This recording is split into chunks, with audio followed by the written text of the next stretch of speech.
Meus irmãos, boa noite. Hoje nós vamos continuar o nosso estudo do livro de Ruth. Então vamos abrir a palavra de Deus em Ruth, capítulo 2. Está escrito, Ruth capítulo 2. Tinha Noemi um parente de seu marido, senhor de muitos bens da família de Elimeleque, o qual se chamava Boaz. Ruth, a moabita, disse a Noemi: deixa-me ir ao campo e apanharei espigas atrás daquele que me favorecer. Ela lhe disse: vai, minha filha. Ela se foi, chegou ao campo e apanhava após os segadores. Por casualidade, entrou na parte que pertencia a Boaz, o qual era da família de Elimeleque. Eis que Boaz veio de Belém e disse aos segadores: o Senhor seja convosco. Responderam-lhe eles: o Senhor te abençoe. Depois perguntou Boaz ao servo encarregado dos segadores: de quem é esta moça? Respondeu-lhe o servo: esta é a moça moabita que veio com Noemi da terra de Moabe. Disse-me ela: deixa-me rebuscar espigas e ajuntá-las entre as gavelas após os segadores. Assim ela veio, desde pela manhã está aqui até agora, menos um pouco que esteve na choça. Então disse Boaz a Ruth: ouve, filha minha, não vais colher em outro campo, nem tampouco passes daqui, porém aqui ficarás com as minhas servas. Estarás atento ao campo que cegarem e irás após delas. Não dei ordem aos servos que não te toquem. Quando tiveres sede, vai às vasilhas e bebe do que os servos tiraram. Então ela, inclinando-se o rosto em terra, lhe disse: como é que me favoreces e fazes caso de mim, sendo eu estrangeiro? Respondeu Boaz e lhe disse: bem me contaram tudo quanto fizeste a tua sogra, depois da morte de teu marido, e como deixaste a teu pai e a tua mãe, e a terra onde nasceste, e vieste para um povo que antes não conhecias. O Senhor retribua o teu feito, e seja cumprida a tua recompensa do Senhor, Deus de Israel, sob cujas asas vieste buscar refúgio. Disse ela: tu me favoreces muito, Senhor meu, pois me consolaste e falaste ao coração de tua serva, não sendo eu nem ainda como uma das tuas servas. À hora de comer, Boaz lhe disse: achega-te para aqui e come do pão e molha no vinho teu bocado. Ela se assentou ao lado dos segadores e ele lhe deu grãos tostados. Ela comeu e se fartou e ainda lhe sobejou. Levantando-se ela para buscar, Boaz deu ordem a seus servos, dizendo: até entre as gavelas deixai-a colher, e não a censureis. Tirai também dos molhos algumas espigas, deixai-as para que as apanhem, e não a repreendais. Esteve ela trabalhando, apanhando naquele campo até tarde. Debulhou o que apanhara, e foi quase um efa de cevada. Vamos ficar até aqui. Vamos orar ao Senhor. Senhor nosso Deus e Pai, nós estamos aqui na Tua presença para ouvir a Tua palavra, para sermos edificados em Teu nome. Dá-nos atenção, Senhor, redobrada nessa noite, que esse barulho não nos atrapalhe, e se for, Senhor, da Tua vontade, se cabe também. Dá-nos, Senhor, que Teu nome seja glorificado nessa noite. Em nome de Cristo Jesus. Amém. Pode se assentar, meus irmãos. Nos estudos anteriores, nós vimos dois assuntos. No primeiro, nós falamos aqui sobre o modelo contratual de relacionamento e o modelo baseado em aliança incondicional de amor. No segundo estudo, nós vimos justamente a escolha de Ruth. Ruth faz uma escolha de estar com a sua sogra de uma maneira incondicional, mesmo numa situação muito difícil, ou seja, a vida é uma só. E hoje nós vamos ver o Senhor Deus fazendo o extraordinário no ordinário, no cotidiano da vida de Ruth. Então nós tivemos já a oportunidade de deslumbrar um pouquinho a história, a época em que Ruth viveu. Não vou aqui reproduzir, é a época de Juízes, um contexto que não era favorável para relacionamentos sérios, para relacionamentos sinceros, maduros. Então, uma época muito difícil da história de Israel. Nós vimos, então, a posição de Ruth dentro desse contexto histórico, fazendo uma aliança com a sua sogra, tomando uma posição que ninguém tomaria dentro daquele contexto, né? Aquele contexto onde a cultura pressionava, incentivava as pessoas a viverem relacionamentos contratuais, relacionamentos rasos, relacionamentos sem muito compromisso, ok? E a decisão de Ruth de acompanhar incondicionalmente a sua sogra Noemi não é somente fruto, né, da força de vontade ou do caráter abnegado de Ruth. A decisão de Ruth é também fruto do relacionamento que ela desenvolveu com o seu marido, com o seu sogro, com a sua sogra, né? É algo que cresceu. A Ruth, quando ela externa aquela decisão de acompanhar a sua sogra, ela deixa bem claro, né, a quem pertencia o seu coração. O seu coração era aquele do voto solene que ela fez. Eu estarei com o Senhor, e seja o que Ele quiser fazer comigo, caso eu não te acompanhe. Então é aquele voto de Ruth, que nós vimos, Ruth, capítulo 1, 16 e 17, né? Onde quer que morreres, morrerei eu, né? E aí serei sepultado, faça-me o Senhor o que bem lhe aprouver, se outra coisa que não seja morte me separar de ti. Ok. Gente, vamos começar hoje a falar um pouquinho sobre o que Deus começa a fazer na vida de Ruth. Então vamos lembrar alguma coisa. Ruth amava sua sogra. Por meio desse amor, ela tinha experimentado o quê? Da bondade do Deus de Israel. E a ponto de ela se decidir viver no povo deste Deus. E esse Deus passa a ser o Deus dela. Então, em espírito, nós podemos dizer que Ruth era verdadeiramente uma das filhas de Israel. Ainda que ela não tenha nascido no povo de Israel, em espírito ela era filha de Abraão.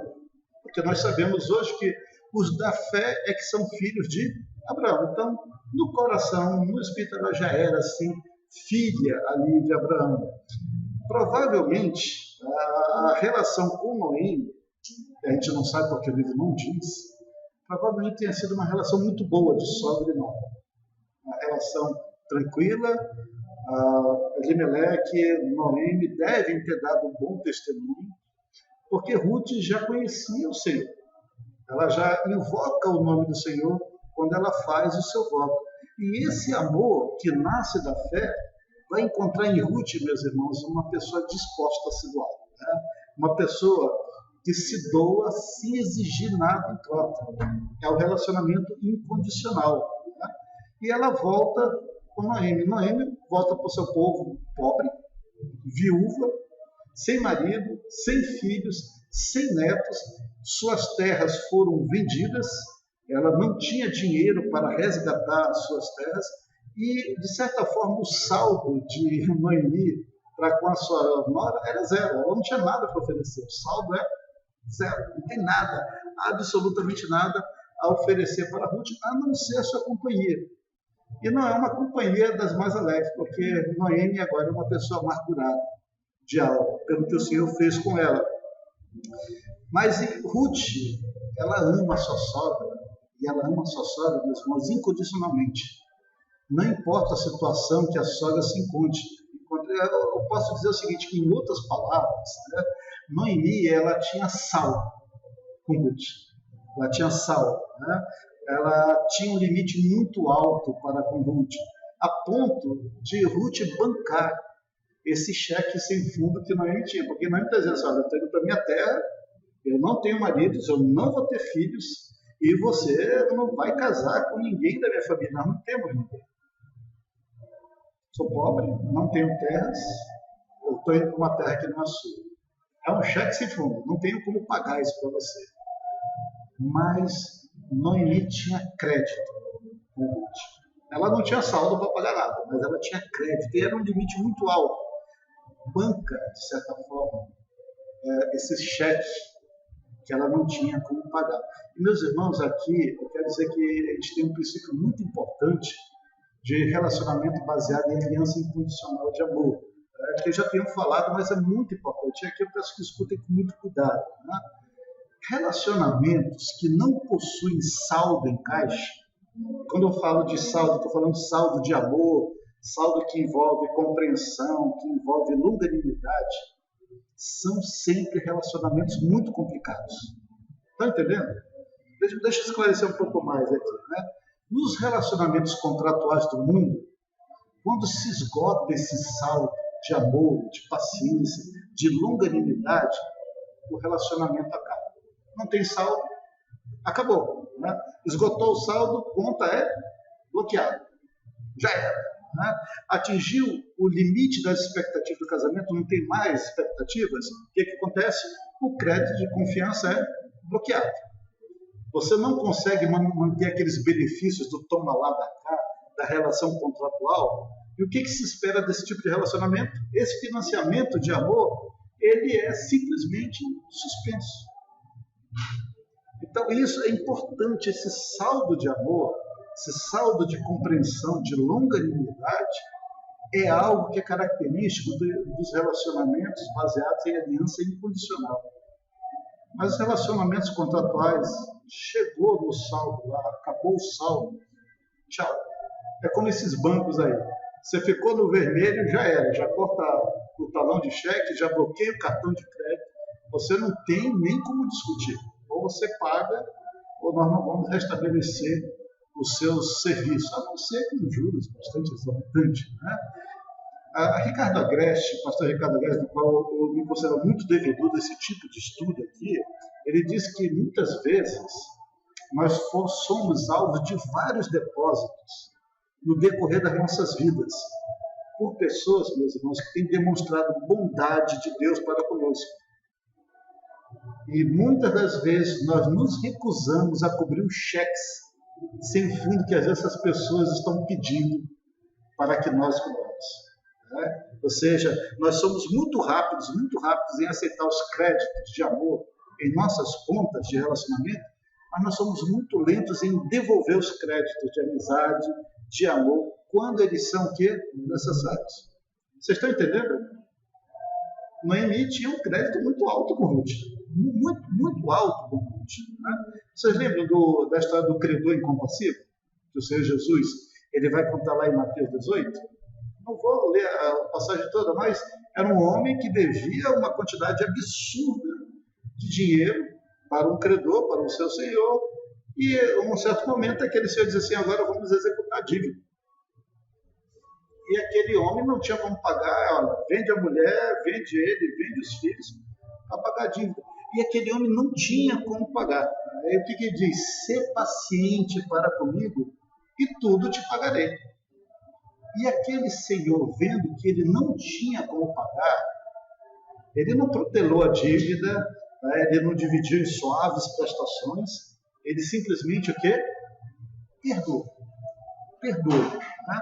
Aquele homem, ele foi alvo do amor, da bondade de Deus na sua vida. Uma dívida impagável foi perdoada. É como se agora ele estivesse com saldo azul na sua conta. Né? Por quê? Porque ele foi alvo do amor daquele Senhor. Você não tem como pagar, e não vai pagar mesmo, você não tem como pagar, está perdoado. Agora aquele homem está com crédito na praça. Foi perdoado, tinha saldo. E, meus irmãos, o que se espera de alguém que foi alvo de tanto amor? Alguém que teve coberto, vamos dizer, uma dívida que ele não podia pagar. E espera-se que alguém que tenha sido alvo desse tipo de bondade, desse amor, de misericórdia, que foi depositado em sua vida, tenha mais facilidade em cobrir o quê? Os créditos daqueles que não têm. Os cheques sem fundos, que às vezes as pessoas chegam à nossa presença e nós não queremos cobrir. Talvez esteja falando muito financeiramente, mas no casamento eu acho que o pessoal está entendendo isso. Às vezes o seu esposo, a sua esposa, demonstrou muita misericórdia em algum momento de uma falha sua, né? Ou de um relapso seu, ou de uma preguiça, e ela está depositando, ou ele está depositando um crédito para você. E às vezes, quando é ao contrário, você se recusa a cobrir um pequeno cheque sem fundo que ele ou ela está fazendo para você. Está entendendo aqui? Está claro? Né? Mas aquele homem que foi perdoado, ele não agiu dessa maneira, ele recebeu bondade, teve o seu crédito azul na praça, o crédito de amor, de perdão, mas quando veio o seu conservo, que devia uma ninharia, alguma coisa em termos de 3 meses de trabalho, Diz a palavra que ele o esganava e dizia, paga-me o que deves. E a pessoa diz assim, olha, ser paciente comigo, eu te pagarei. E ele manda a pessoa para a prisão. Aquele homem que foi alvo da bondade foi incapaz de fazer com o seu credor menor o mesmo que aconteceu para com ele. Está claro? O crédito dele era zero, teve um crédito ilimitado, mas era incapaz de cobrir um cheque, vamos dizer, sem fundo, que um outro estava pedindo, uma coisa muito menor. A ingratidão, meus irmãos, a falta de misericórdia é um dos sinais de relacionamentos que não agradam o Senhor. Relacionamentos que estão com profundos problemas que devem ser resolvidos. Porque eu não estou falando aqui de dinheiro, eu estou falando de misericórdia, estou falando de amor, estou falando de compaixão, eu estou falando de longanimidade dentro dos relacionamentos. Quando alguém falha conosco em algum aspecto do relacionamento, pode ser entre amigos, entre cônjuges, entre pais, filhos, nós deveríamos examinar a situação pelo todo da vida da pessoa em nossas vidas, e não pelas falhas, porque essa é a nossa tendência. A pessoa falhou e a gente já vai na falha, quando na verdade a gente teria que olhar pelo todo. Que crédito eu tenho com essa pessoa? Quantas vezes ela já cobriu os muitos cheques sem fundos que eu já passei em nosso relacionamento? Nós devemos analisar mais, nós muitas vezes analisamos como os bancos analisam. E aí passa a ser um relacionamento contratual. Acabou o dinheiro, acabou o crédito, acabou a confiança, né? Tchau, não dá mais. Esse relacionamento não agrada ao Senhor.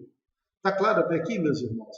Então não é tanto o saldo disponível, né, mas o crédito que temos, né, no relacionamento para com o nosso cônjuge, para o nosso amigo, né?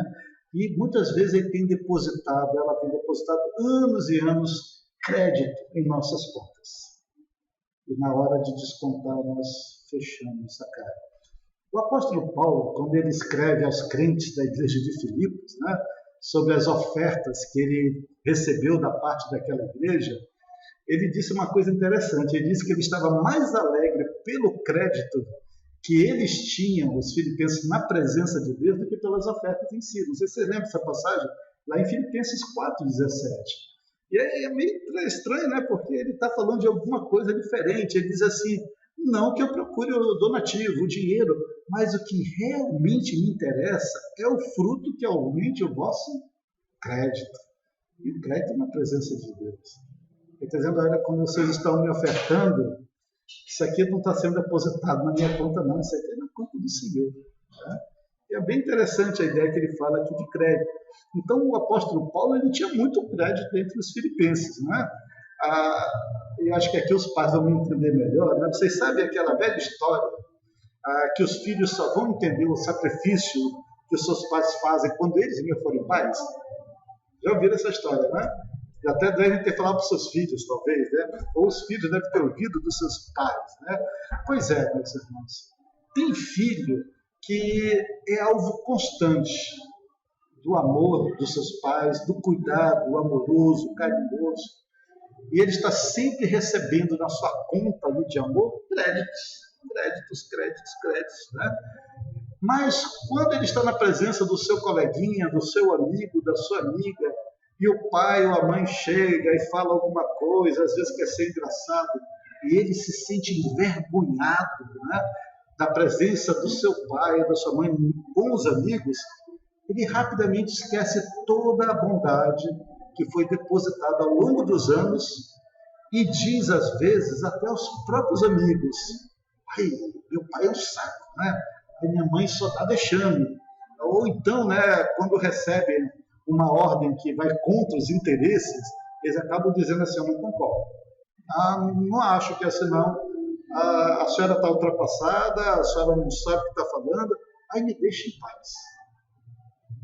Todos os depósitos de bondade não valeram de nada, a pessoa não resgatou naquele momento, né? E o saldo da conta foi a zero, o crédito acabou naquele momento. E anos ele recebeu os depósitos de amor dos seus pais. Mas, meus irmãos, coisas semelhantes acontecem entre os casais também. Tá? Nossos relacionamentos, eles não podem ter espaço para saldo negativo. Em termos de amor, não pode ter espaço. Está claro aqui? Mas por que eu estou falando tudo isso? Porque a gente tem que voltar para a história de Ruth. Né? Noemi está com a conta zerada. Ela não tem nada a retribuir para Ruth. Mas Ruth está com ela. É como se Ruth estivesse dizendo assim: Noemi, minha sogra, seu saldo comigo é alto.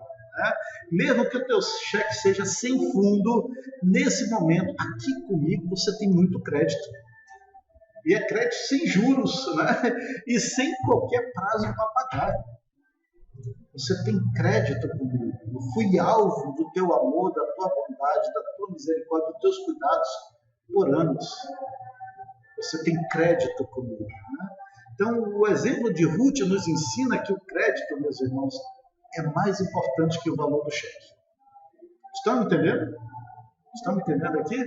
E o limite deste cheque nos relacionamentos, da aliança incondicional de amor, ele não deverá ter limites. Há situações, casos que são limítrofes, que o Senhor Jesus vai falar. Mas no dia a dia não deve ter limite. Se tiver, tem que ser um limite muito, muito grande, muito alto. Né? Há que ter o quê? Perdão, ânimo, paciência, tolerância, amor, longanimidade nos dias a dia. Okay? E aí o cuidado de Ruth com a sua sogra foi de tal forma que não ficou desapercebido das pessoas ao redor. As pessoas estavam vendo o que Ruth estava fazendo por sua sogra. Provavelmente Noemi já tinha uma certa idade, porque ela não vai ao campo colher. Ela já deveria estar com uma certa idade, talvez um pouco debilitada em sua saúde. Mas Ruth, que não é sua filha, está fazendo muito mais do que se esperava da parte até de um filho. E seu exemplo é tão impressionante que se torna público. E as pessoas começam a falar: olha, a Moabita, aquela que veio com Noemi. E começam a falar bem. Né? Em Ruth capítulo 2, que nós lemos, versículos 11 e 12, a fama dela já era tão grande que quando Boaz pergunta quem é aquela moça, diz assim: essa é a que veio com Noemi. Versículo 11 diz assim: respondeu Boaz, ele disse: bem me contaram, chama a Ruth e diz: bem me contaram tudo quanto fizeste a tua sogra depois da morte de teu marido, e como deixaste a teu pai, tua mãe, a terra onde nasceste, e vieste para um povo que antes não conhecias. O Senhor retribua o teu feito, e seja cumprida a tua recompensa do Senhor, Deus de Israel, sob cujas asas viestes buscar refúgio. Meus irmãos, esse tipo de crédito na praça não passa desapercebido, não. Não passa desapercebido. Isso vai além das paredes da nossa casa. As pessoas começam a ver, começam a perceber a atitude, começam a perceber o amor, começam a perceber o crédito. A Ruth estava sendo reconhecida por sua fé. Interessante. Por sua fé, ela veio para Israel, ela veio se aninhar sob as asas do rei de Israel. Então ela estava reconhecida por sua fé, pela decisão de viver ali segundo as normas do povo. E era um grande crédito de misericórdia. Crédito que ela estava dando à sua sogra. Nas palavras de Boaz, essa misericórdia que Ruth está exercendo para com a sua sogra é algo que encontra eco, meus irmãos, no bisneto dela. 4 gerações depois de Davi. Davi, ele fala no Salmo 57:1 o seguinte: tem misericórdia de mim, ó Deus, tem misericórdia, pois em ti a minha alma se refugia. À sombra das tuas asas me abrigo, até que passe as calamidades. Ruth, ela foi se abrigar o quê? Embaixo das asas do Deus de Israel. Ela estava numa situação de calamidade. E ela estava dizendo assim: o Senhor terá misericórdia. E Ele tem misericórdia. E eu não posso ter menos misericórdia da minha sogra. Então o Senhor, Ele vai realizar na vida de Ruth o extraordinário, meus irmãos. Uma situação muito ordinária, muito comum, quando ela se submete humildemente à vontade de Deus. E aqui já tem um problema com os nossos casamentos de hoje. Por quê? Porque a mídia, ela nos faz imaginar que o extraordinário, aqueles acontecimentos hollywoodianos, só acontece com pessoas extraordinárias em situações muito especiais, né? E aí a gente acaba imaginando o seguinte, né? Puxa, eu não sou extraordinária, a minha vida não é extraordinária, o meu casamento é comum, nada na minha vida é tão especial assim, eu vivo uma porcaria. O casamento não é tão bom, minha vida não é tão legal, Deus não faz nada de tão extraordinário, né? E nós acabamos aceitando essa ideia perversa em nossos relacionamentos. E começamos a olhar com desprezo a vida simples do cotidiano. E começamos a ansiar por uma vida extraordinária que é puramente ilusão. Puramente ilusão, né? Não há nada de errado, meus irmãos, numa vida comum, numa vida simples, numa vida ordinária, numa vida que não tem nada de tão especial aos olhos deste mundo, né? E a palavra diz assim, olha, não despreze os humildes como esses. Não vamos desprezar, olha, eu já encontrei gente diz assim, olha, eu estou cansado do meu casamento. Por quê? Não acontece nada no meu casamento, é um tédio. Fulano viajou, cicrana comprou não sei o quê, eles têm uma casa, não sei das quantas, olha o carro do fulano, olha os vestidos da menina. E a pessoa olha para si mesma e ela despreza aquilo que o próprio Deus tem dado a ela no cotidiano, no dia a dia. Meus irmãos, quando a gente olha para a simplicidade, nós devemos lembrar do Senhor Jesus. Tem começo mais humilde que Cristo nascendo numa manjedoura, num lugar de animais que deveriam estar ali comendo. Não tem nada mais humilde que isso. Mas não houve nada mais extraordinário nesse mundo do que o nascimento do Senhor Jesus, ali naquela manjedoura. O Senhor Deus, Ele faz o extraordinário no ordinário de nossas vidas. Ok? Vamos começar a pensar um pouco nisso aí, vivendo a graça de Deus no ordinário da vida. Vou voltar para a história de Ruth, né? Ruth e Noemi, lá no capítulo 1 que nós vimos no nosso último estudo, chegaram pobres, né? Ruth, Noemi principalmente, que era a dona ali, chegou muito pobre. Ela disse que ditosa eu cheguei, porém o Senhor me fez voltar pobre. Então ela chegou e falou, não me chame mais de Noemi, porque o Senhor se manifestou contra mim, o Todo-Poderoso me tem afligido, me chamem de Mara, amargura, porque é isso que eu sou, né? E elas vieram sozinhas, as duas, pelo caminho, provavelmente a pé, porque não fala nada que elas saíram de camelos, coisa assim, e elas chegam em Israel exatamente na época da colheita das cevadas. E isso vai ser muito importante para o nosso estudo. E eu sou obrigado a explicar algumas coisas aqui. Gente, em Israel, na lei de Deus, a colheita de um agricultor, quando ele ia fazer a cega, ele não poderia colher tudo, 100%. Tudo que caísse, você estava colhendo, é como hoje tudo automático, você estava colhendo manualmente. Volta e meia caía uma espiga no chão, uma espiga de cevada, uma espiga de trigo, aquilo não podia colher. As beiradas da plantação, perto das estradas, não poderiam ser reviradas, vasculhadas, não poderiam ser colhidas. E havia um motivo para isso. Em Levítico, capítulo 19, 9, abram aí, diz o seguinte, Levítico 19, 9, quando também cegares a messe da tua terra, o canto do teu campo não cegarás totalmente, nem as espigas caídas colherás da tua messe.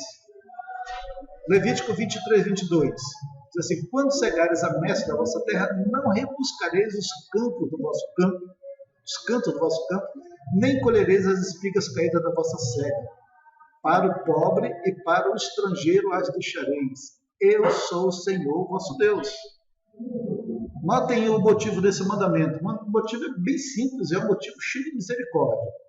Não era para tirar o que caiu no chão, não era para pegar o que estava no canto, porque aquilo era destinado aos mais pobres dentro de Israel e aqueles que eram estrangeiros, os forasteiros, que não recebiam oportunidade nenhuma de trabalho.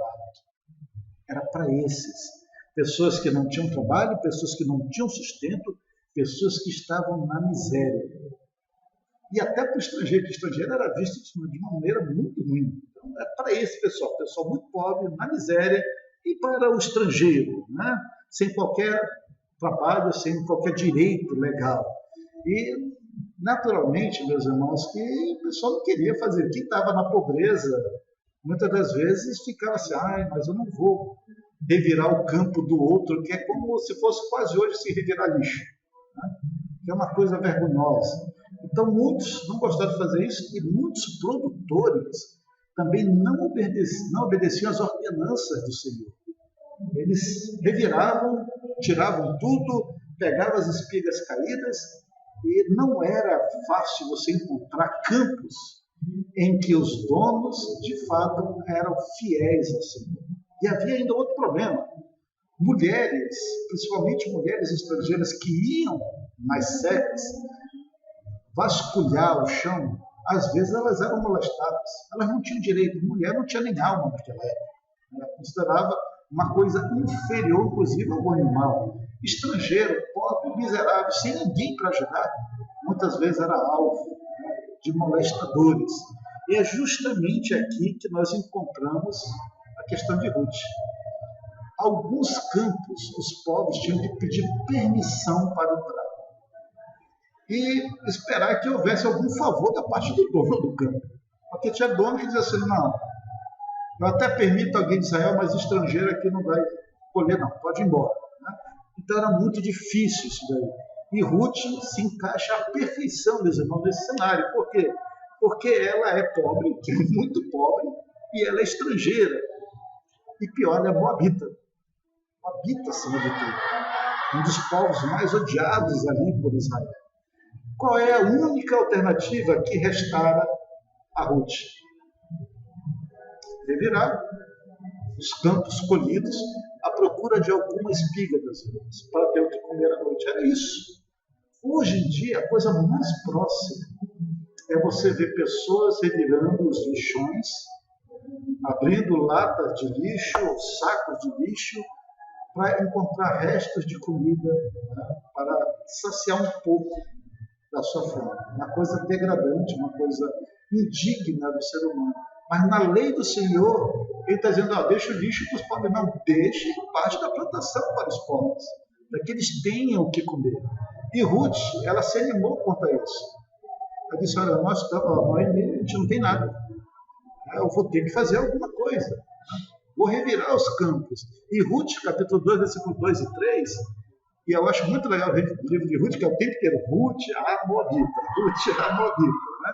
Diz assim no capítulo 2, versículo 2, Ruth, a Moabita, disse a Noemi, deixa-me ir ao campo e apanharei espigas atrás daquele que me favorecer, daquele que me permitia entrar no campo. E ela lhe disse, vai minha filha. Ela se foi, chegou ao campo e apanhava após os segadores. E agora tem uma palavra bem interessante, assim, por casualidade, entrou na parte que pertencia a Boaz, o qual era da família de Elimelec. E aqui nós temos, meus irmãos, duas situações distintas, né, que necessitam da nossa atenção. Primeiro, ao fato de Ruth ir justamente o quê? Rebuscar o campo de Boaz. Ela não conhecia, né? Ruth não sabia onde ela estava, Ruth não conhecia a terra, Ruth não conhecia as pessoas. Ruth estava rebuscando alguma espiga para ter que comer à noite com a sua sogra. Ela não sabia que aquele campo pertencia à família de Noemi. Né? E o livro ele vai usar o termo casualidade. No original hebraico significa assim, um evento inesperado, né? Um acidente, um acaso. Né? Mas para os supersticiosos esses eventos é chamado de sorte, né? Coincidência. Mas para nós que somos filhos de Deus, não há coincidências, que é a providência do Senhor, providência de Deus. E uma segunda coisa que a gente tem que chamar a atenção aqui é a iniciativa de Ruth, meus queridos. Notem que eles estão numa crise terrível. E no meio de uma crise brava, Ruth ela tem uma iniciativa. Ela não tem nada a perder. Eles estavam passando fome. Quem está na miséria, quem está na crise, quem está na dificuldade, tem que ter iniciativa, tem que procurar soluções honestas, ainda que humildes, meus amigos. E Ruth, ela não tem vergonha. Ruth, ela não tem medo. Ela vai colher as sobras das colheitas reservadas para os mais pobres. E Noemi, ela também, ela vê isso daí e ela não diz não para para sua nora. Ela não chega e diz assim para Ruth, Ruth, que é isso? Você vai colher espigas, não é? Isso é coisa para pobre, isso é coisa feia. O que vão pensar da nossa família? É a nossa dignidade. Eu tenho parentes aqui na cidade, o que vão pensar da gente? Não, Noemi não agiu assim, ela sabe que eles não têm nada a perder, que ela não tem nada a perder, e ela aprova a iniciativa da sua nora. Meus irmãos, quem está sem emprego deve fazer o que está ao seu alcance, mesmo que pareça humilde, para manter a sua casa. Cara, só sobrou ficar para nós vender banana no semáforo. 3 palmas a 10 reais. É o que está sobrando para a gente. Pode fazer isso daí. Se é isso que você tem para o momento, é algo desonesto? Não. É algo indigno? Não. Faça. Está na crise. Né? E algo que é notório na atitude de Ruth é que ela não esperou, meus irmãos, uma revelação do alto, né? Um anjo, né? Que viesse para e dissesse assim, Ruth, minha cara, vai naquele campo, porque lá eu tenho um marido para ti. Vá lá. Ela não sabia. Precisavam comer. E ela foi.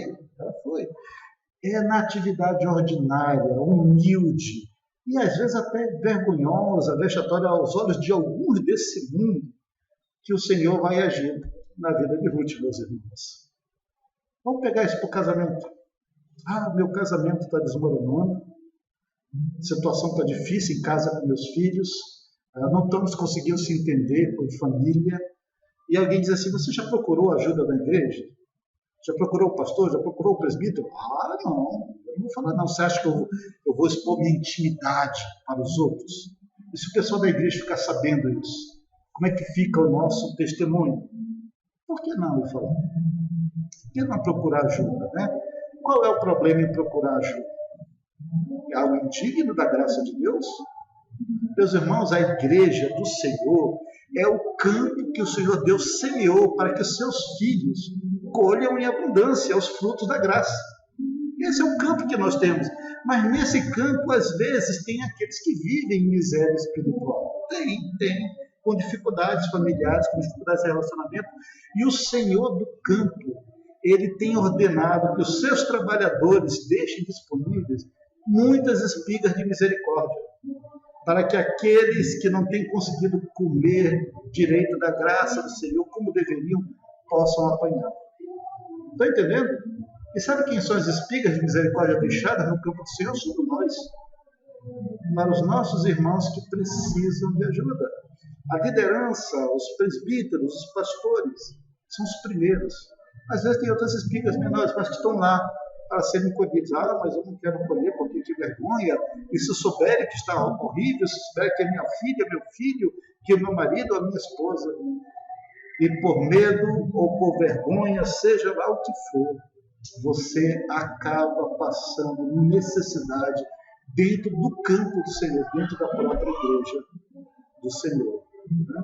Então nós deixamos de rebuscar as espigas nos campos de misericórdia que o Senhor deixou para que nós pudéssemos mitigar as nossas misérias do nosso dia a dia, dos nossos muitos fracassos.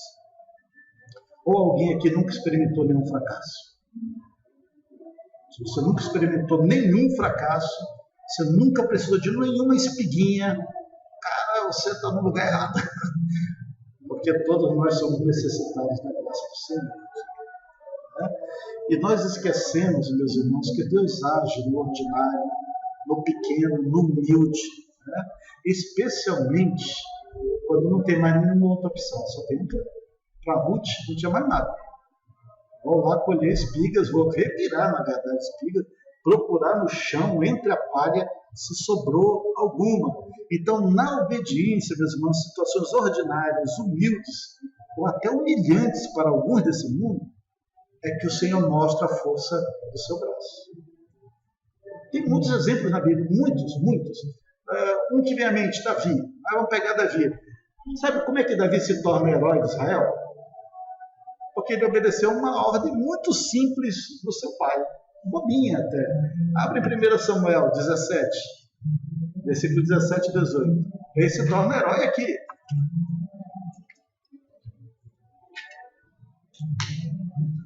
1 Samuel 17 e 18.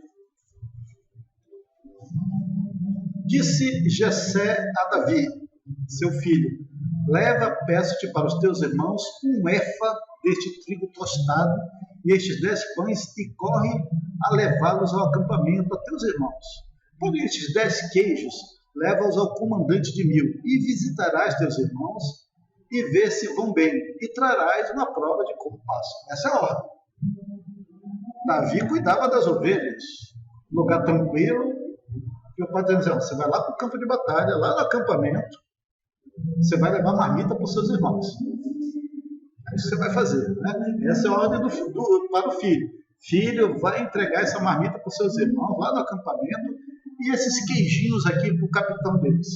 Vai lá, né? Vê se vocês estão bem. E é no ordinário, meus irmãos, uma coisa simples, indo entregar marmita, que Davi se depara com quem? Com Golias. Ali. E Davi o mata. E de simples entregador de marmitas, né, ele passa a ser rei de Israel, em algum momento posterior. O que teria acontecido se Davi achasse que aquela tarefa era indigna para ele? Porque ele podia ter, já 7 outros servos. Rapaz, manda pro fulano ali. Eu estou aqui, estou cansado, vou cuidar ali dos nossos cabritos. Coisa simples, coisa ordinária, coisa do dia a dia, do cotidiano. E é nessas coisas comuns que a fidelidade de Deus é mais patente, meus irmãos, na vida dos cristãos. E é ali que o extraordinário começa, costuma acontecer.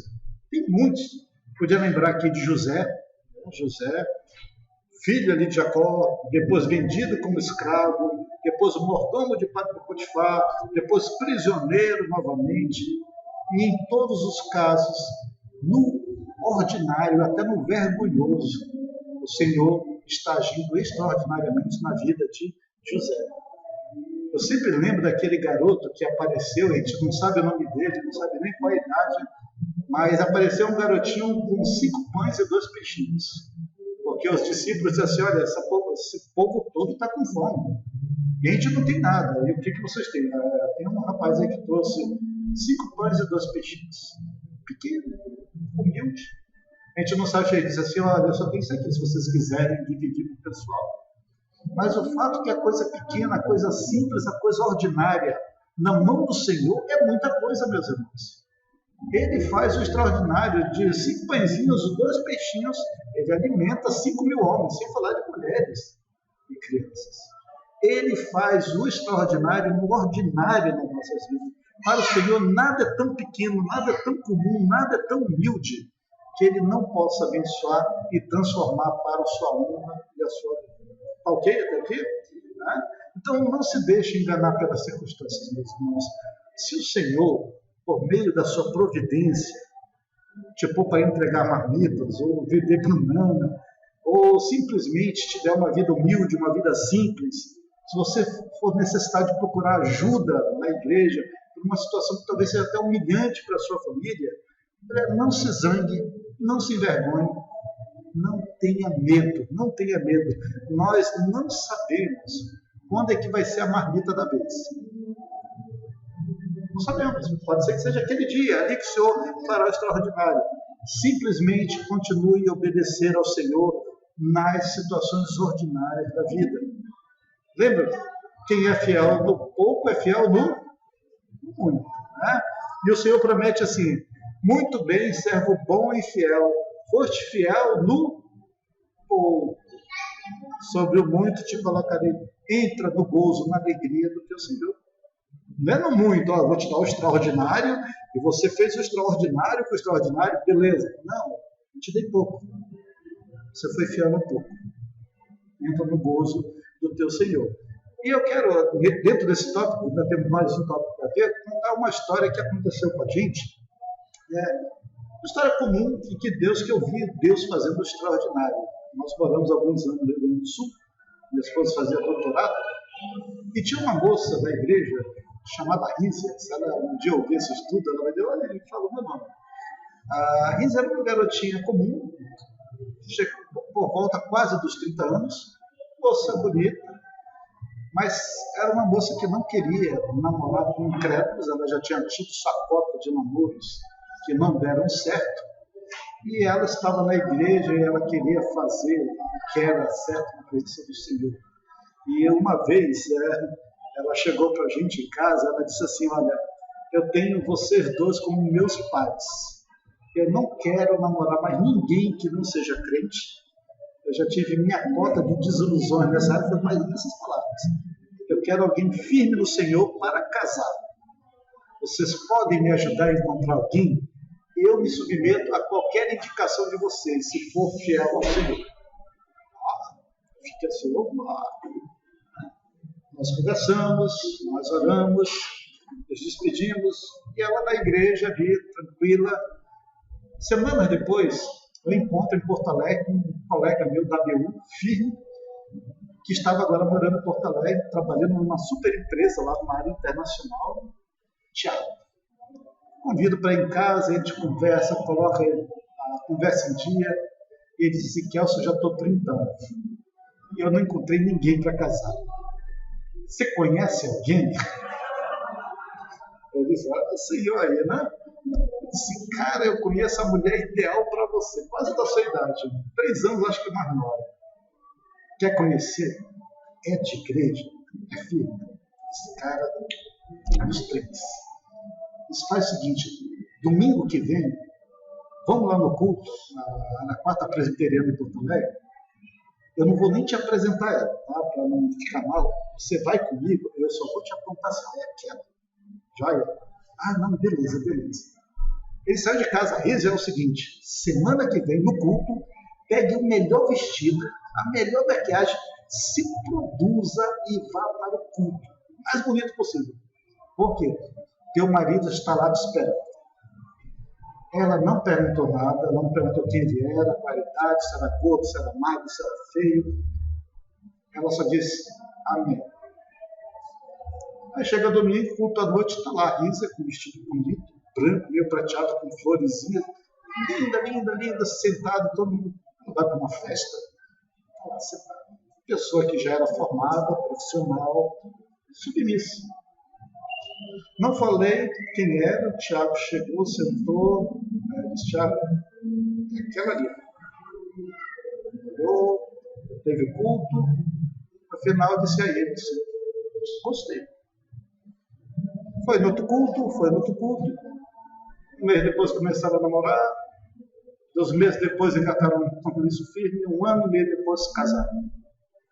Estão firmes, tiveram um filhinho há uns 3 anos atrás, estão alegres no Senhor. Uma situação simples, uma situação ordinária, uma situação que não teve flashes hollywoodianos, mas o Senhor fez o extraordinário na vida daquele rapaz e na vida daquela moça. Principalmente porque ela obedeceu. Estão firmes. Tranquilos. Está claro até aqui, meus irmãos? Então, a graça de Deus, ela se manifesta no ordinário das coisas. E é isso que está acontecendo com Ruth. É a fidelidade nas humildes, pequenas coisas. Né? Então, vamos voltar aqui para Ruth. Né? Ruth está cuidando agora da vida da sua sogra. Né?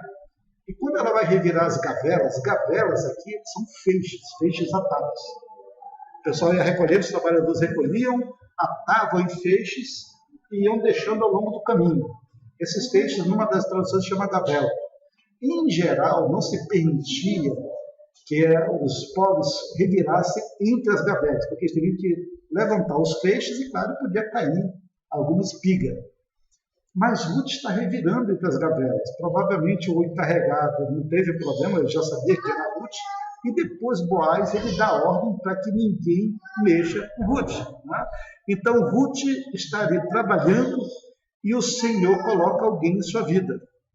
Boaz, pessoa comum, mas é uma pessoa já madura, adulta, já velho, com um coração generoso.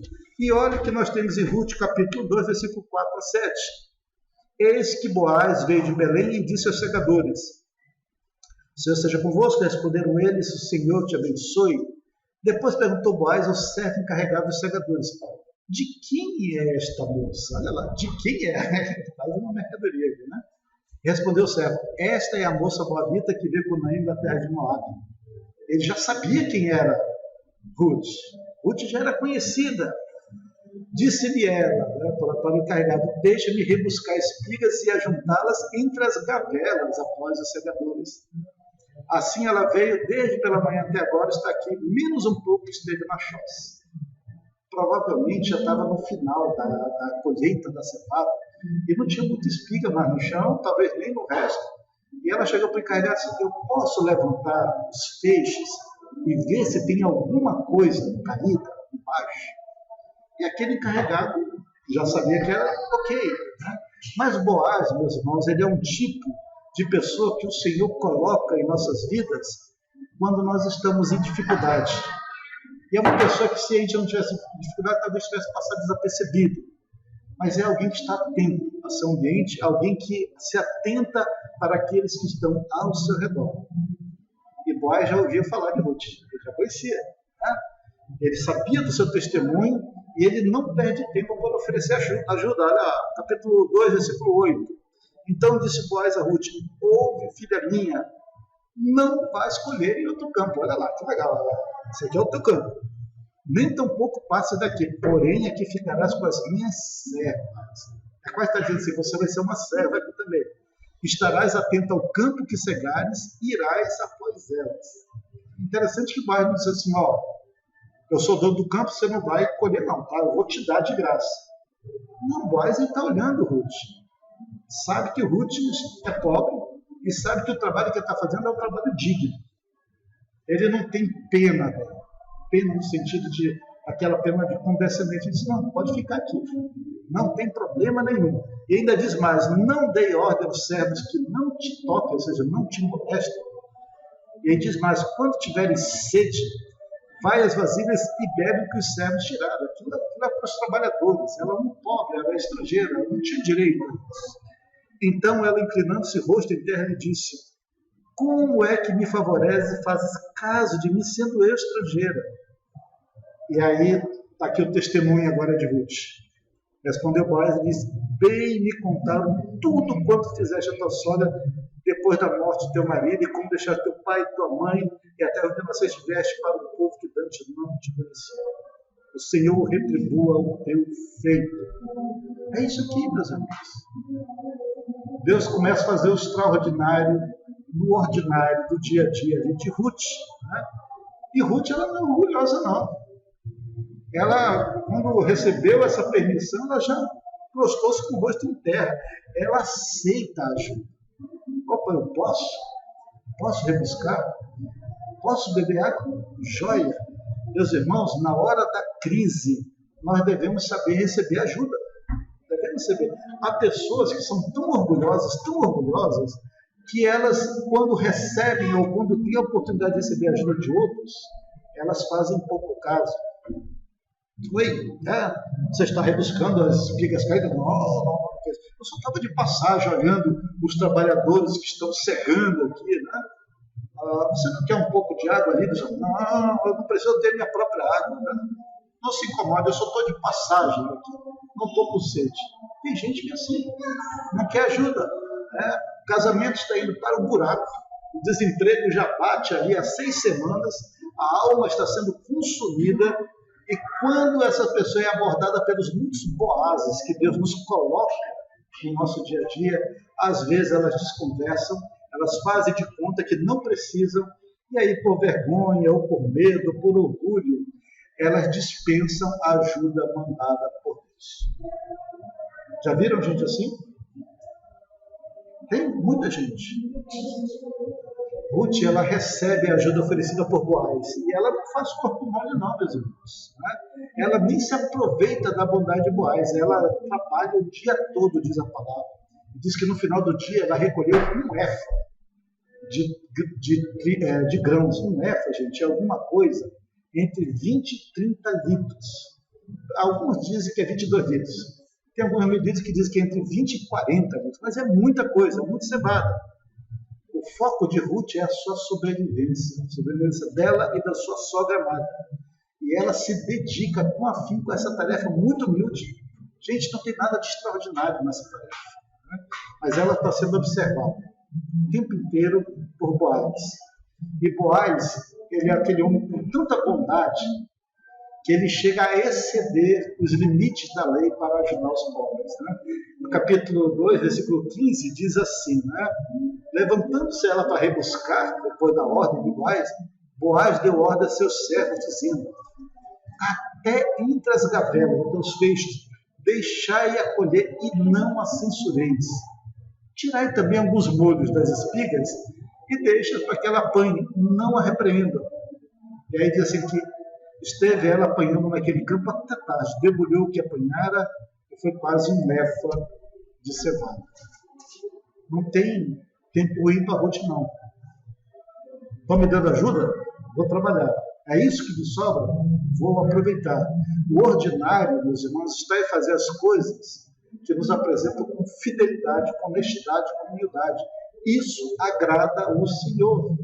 Isso agrada o Senhor. Eu conheci senhoras que reclamavam da sua vida em casa porque minha vida dona de casa, né, que chato, não tem, e aquela amargura de alma. Mas também já encontrei donos de casa, pessoas que vão para o trabalho e dizem assim, olha, chega em casa, não tem um carinho, não tem uma coisa legal, não tem um jantarzinho melhor, a mulher está cansada, a mulher só reclama. E no final a pessoa não se dedica mesmo às coisas humildes, às coisas pequenas, a se aproveitar daquela oportunidade no Senhor e fazer e gozá-la com fidelidade ao Senhor. E a palavra de Deus vai falar lá em Colossenses, que diz, a Cristo Senhor é que estáis o quê? Servindo. Ele que está servindo. Tudo o que fizerdes, seja em palavra, seja em ação, fazei-o em nome do Senhor Jesus. Maridos, amem suas esposas, esposas, se submetam aos seus maridos ao Senhor, filhos, obedeçam os pais, pais, não irritem seus filhos, servos, obedeçam aos seus senhores, fazei tudo como ao Senhor. A Cristo Senhor que estais, o quê? Servindo. E aí nós estamos já terminando a manifestação do extraordinário de Deus. A gente vai ver isso no próximo estudo também. Qual é a terceira observação de Ruth? Deus agindo na vida de Ruth. Porque Ruth, ao se portar de maneira humilde, de maneira honesta, ela vai experimentar esse extraordinário da ação de Deus. Ela colhe 22 litros de o quê? De cevada. Gente, isso é suficiente para quase uma semana de alimento no antigo ali Oriente. Comida para uma semana. E não só isso.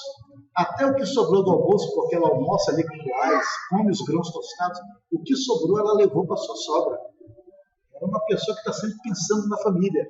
Ela estava satisfeita com o fruto da sua labuta. E Naomi, no caso Naomi é minha filha, Naomi é a mesma coisa que Naomi, ela percebe que isso só pode ser explicado pela ação de quem? De Deus. Capítulo 2, versículo 19. Então lhe disse a sogra, onde colheste hoje? Onde trabalhaste? Bendito seja aquele que te acolheu favoravelmente. E Ruth contou à sua sogra onde havia trabalhado e disse, o nome do Senhor em cujo campo trabalhei é Boaz. E agora Noemi está o quê? Surpresa. Por quê? Porque naquele dia Deus havia conduzido a sua nora justamente para o campo do seu parente. E não só qualquer parente. A gente vai ver no capítulo seguinte. Um que é resgatador, um que pode suscitar descendência para a sua família. Elimeleque, que estava morto, mesmo morto, ele agora também continua sendo alvo da benevolência de Deus. Versículo 20. Então Noemi disse a sua nora, bendito seja ele do Senhor, que ainda não tem deixado sua benevolência nem para com os vivos, ou seja, as duas, nem para com os mortos, ou seja, a descendência de Elimeleque.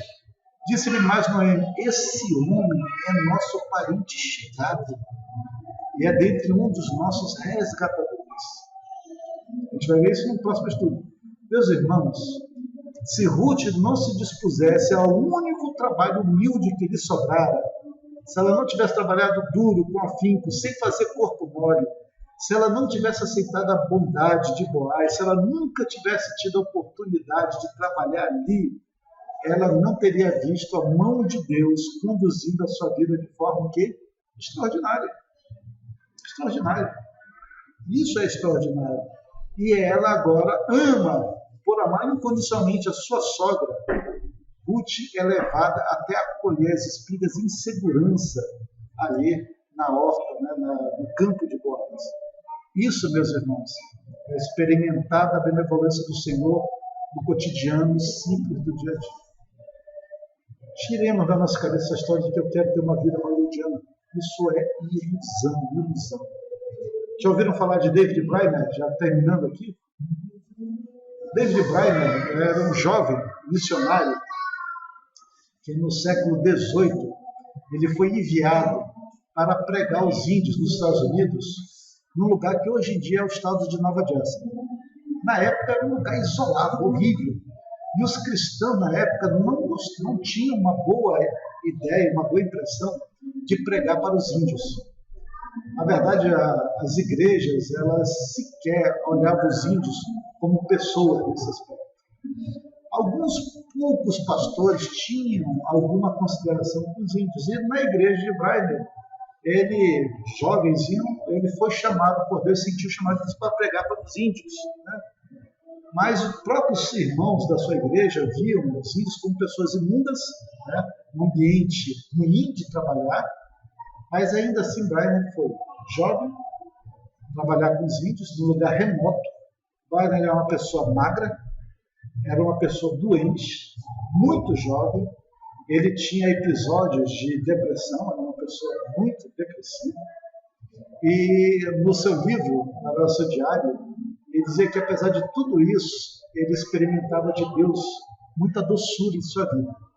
É daí que veio o nome da minha filha, Mítica. Mítica quer dizer doçura. Então, eu livro aqui de Brainerd. E Brainerd, ele teve apenas, meus irmãos, 8 anos de vida cristã. E o seu ministério foi apenas 4 anos. Ele morava numa casinha muito simples na floresta.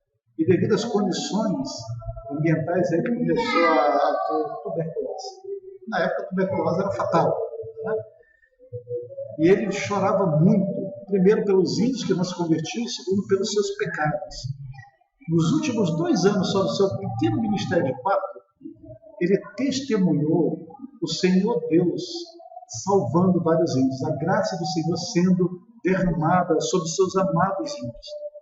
E ele levou isso para as igrejas da época, muitos não ligaram, né? 2 anos depois, ele está muito doente, ele vai para a pequena cidade ao redor, não lembro do nome, e ele é acolhido por uma pessoa muito famosa, se tornou famosa depois, né? Ele morre aos 27 anos de tuberculose. Uma vida ordinária, simples, perdida, alguém que a gente nunca ouviria falar.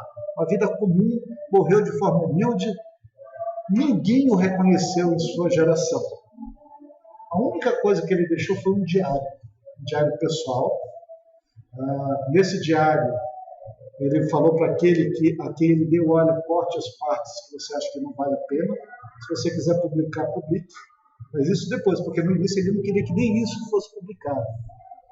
E foi um diário, meus irmãos, escrito nos momentos de maior solidão que ele tinha, sofrimento também, mas aquele diário, depois da sua morte, ele foi publicado, editado, foi publicado, e ele se tornou talvez a tocha mais brilhante do movimento missionário. Todas as agências missionárias de então começam a se organizar a partir da vida desse pequeno jovem, David Brainerd.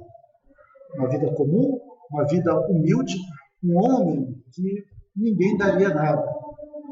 A pessoa que o acolheu na sua casa, nos seus últimos meses de vida, era ninguém, nada menos que Jonathan Edwards. E lendo os diários de David Brainerd, o próprio Edwards se sentiu muito avivado pelo Senhor. Pouco tempo depois da morte de David Brainerd, há um pequeno avivamento ali com Jonathan Edwards. Uma vida comum, uma vida humilde, mas o Senhor tornou aquela vida humilde, comum, em algo extraordinário. Não dá para mencionar o impacto da vida de David Brainerd nos movimentos missionários no mundo inteiro. Ele escreveu para o seu irmão o seguinte: digo agora que estou morrendo, que por nada que há no mundo eu viveria a minha vida de outra maneira. E a vida dele, se vocês lerem o diário, era horrível. Ele disse, meu Deus, não tinha água encanada, não tinha energia, não tinha alimentação adequada, não tinha remédio, não tinham pessoas falando a sua língua, não tinha nada, zero. Mas ali, firme e fiel ao Senhor. Que experiência extraordinária. Que vida comum, que vida ordinária. Deus faz o ordinário extraordinário na sua presença. E, meus irmãos, todos nós queremos ver alguma ação poderosa de Deus em nossas vidas, em nossos relacionamentos. Nós queremos vidas extraordinárias. Queremos. Em certo sentido, não tem problema querer uma vida extraordinária. O problema é quando esse desejo se torna um mote da sua vida, se torna o alvo da sua vida, se torna o alvo do seu casamento. Eu não quero filhos normais, eu quero os filhos que tenham o melhor curso universitário, uma melhor universidade, uma melhor carreira. Extraordinário. E o ordinário é: eu quero filhos que amem o Senhor, filhos santos.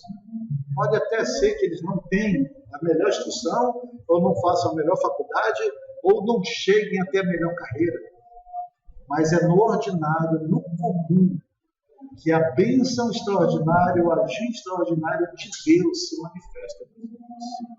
Então vamos parar de imaginar, se iludir com coisas que o próprio Senhor não se agrada. Né? Minha vida não é interessante, né? Nada de incrível acontece, né? Puxa, eu queria um trabalho mais empolgante, e assim por diante. Isso não serve para nós. Eu ouvi uma esposa dizer para o marido assim: olha, eu convivo com pessoas interessantes, estou rodeado de pessoas interessantes. E esse praxe não tem nada de interessante para mim. Foi muito triste isso. E o marido calado. A quarta vez assim: minha vida são pessoas extraordinárias. E eu casei com uma pessoa que não desperta meu interesse. Não tem como Deus abençoar uma coisa dessa. Os irmãos estão entendendo? Não tem como Deus abençoar. Pensamentos assim nos impedem de ver o que Deus tem feito no nosso cotidiano, nas nossas vidas. Esses pensamentos obscurecem, meus irmãos, os nossos olhos para ver o agir de Deus nas pequenas coisas do dia a dia. E é o que sobra. Isso daí é lamento, é tristeza, é frustração, é achar que Deus te abandonou e você esquece que o Senhor está ali nos campos, nas espigas, nos boazes, trazendo para você o necessário para a sua vida. Paulo diz assim: olha, eu aprendi a viver em toda situação honrado, humilhado, com escassez, com fartura. Eu posso viver todas essas coisas, porque a força não vem de mim, a força vem naquele que me dá força, naquele que me fortalece. Essa tem que ser o nosso mote dentro do nosso casamento. Eu posso todas as coisas naquele que me fortalece, não em mim mesmo, mas naquele. E o Senhor, meus irmãos, o nosso Senhor, Ele se alegra de fazer o extraordinário na vida comum que nós temos. Ele se alegra com isso. Diz a palavra que não foram chamados no nosso meio nem muitos sábios, nem muitos poderosos, né? Nem muitas pessoas de nobre nascimento. Não foram chamadas. Tem pessoas assim, mas não foram muitas. Né? Ao contrário, Deus escolheu as coisas humildes do mundo e as desprezadas e as que não são, para reduzir a nada aquelas que o crédito do teu relacionamento seja sempre abundante, que o teu cônjuge possa contar sempre com um saldo da tua parte, mesmo que às vezes ela passe ou ele passe um cheque em branco. Não fique a cobrar dívida, não fique a cobrar prazo. Nós fomos alvos do perdão de Deus, a nossa dívida era impagável e ela foi paga pelo Senhor. Na verdade, nós estamos em dívidas para com Ele. E qualquer dívida que alguém tenha para conosco, principalmente nos nossos relacionamentos, nos nossos casamentos, não é nada frente a esse grande crédito que foi depositado em nossas vidas. Então, não olhe dessa maneira, viva a sua vida de maneira simples, de maneira humilde, de maneira tranquila. E o Senhor se alegrará de fazer todo o resto. Amém?